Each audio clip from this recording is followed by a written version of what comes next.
Hey, something I noticed with these Nice remote controls, if you had a remote that was programmed for a different gate, and then you're trying to add it to a new Apollo Nice 1050 board, the instructions don't seem to work for you to align one of these buttons to your receiver on the board.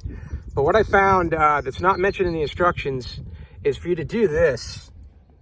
First, just push the button once, and you'll see that it starts to flash slowly. See that LED above there? Now, after letting it flash for a little bit, press and hold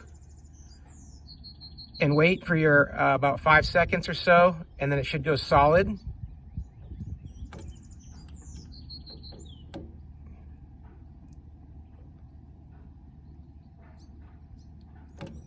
There we go. Now I finally got it to go solid.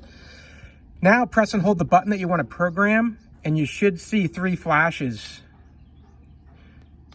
There, it's starting to flash, come up from that LED, and then go back to solid.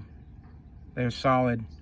So now it'll start taking other remotes to program. If you just press and hold the button here, then it'll start to program those, and you'll see the 3 flashes again, and back to solid.